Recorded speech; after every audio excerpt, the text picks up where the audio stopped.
Happy ரீசார்ஜில் நீங்கள் amount load பண்ணும்போது இது போல் கியூஆர் ஓப்பன் ஆகும். நீங்கள் அமௌண்ட் டைப் பண்ணதுக்கப்புறம் என்ன கியூஆர் வருதோ அந்த கியூஆரில் தான் நீங்கள் பேமெண்ட் பண்ணணும். நீங்கள் எந்த சைட்டில் வேணால் பேமெண்ட் பண்ணிக்கலாம். ஜிபே, ஃபோன்பே, பேடிஎம் எதுலேருந்து வேணாலும் இந்த கியூஆரில் ஸ்க்ரீன்ஷாட் எடுத்து பே பண்ணிக்கலாம். இல்லை 2 ஃபோன் வச்சுருந்தீங்கன்னா ஒரு ஃபோனில் ஸ்கேன் பண்ணி பே பண்ணிக்கலாம். பேமெண்ட் முடிச்சதுக்கப்புறம் நீங்கள் பேமெண்ட் எந்த சைட்டில் பண்ணியிருக்கீங்களோ, பேடிஎம் இல்லை ஜிபே, ஃபோன்பேயில் எதில் பேமெண்ட் பண்ணியிருக்கீங்களோ அதில் ரெஃபரன்ஸ் நம்பர் வரும். இது எக்ஸாம்பிள் பேடிஎம், இது கீழே ரெஃபரன்ஸ் நம்பர்னு இருக்குது பாருங்கள், அந்த 53212 அது பதிலே காப்பின்னு கேட்குது.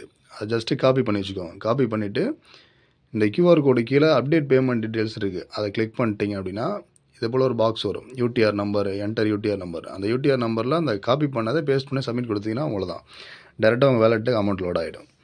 நீங்கள் லோட் பண்ணும்போது என்ன கியூஆர் வருதோ அந்த கியூஆரில் மட்டும்தான் பேமெண்ட் பண்ணணும். ஏற்கனவே பண்ண கியூஆரில் டேரெக்டாக ஜிபே, ஃபோன்பேயில் போய்ட்டு டேரெக்டாக பேமெண்ட் பண்ணாதீங்க. அப்படி பண்ணிங்கன்னா லோட் ஆகாது. ஆன் த ஸ்பாட் அந்த டைமில் என்ன கியூஆர் ஓப்பன் ஆகுதோ அதில் நீங்கள் பேமெண்ட் முடிச்சுட்டு இந்த கீழே அப்டேட் பேமெண்ட் டீட்டெயில்ஸில் அந்த ரெஃபரன்ஸ் நம்பர் மட்டும் போட்டு சப்மிட் பண்ணிங்கன்னா முடிஞ்சிடுச்சு. சிம்பிளான விஷயம் தான். டவுட் இருந்துச்சுன்னா வாய்ஸ் மெசேஜ் போடுங்க. தேங்க்யூ.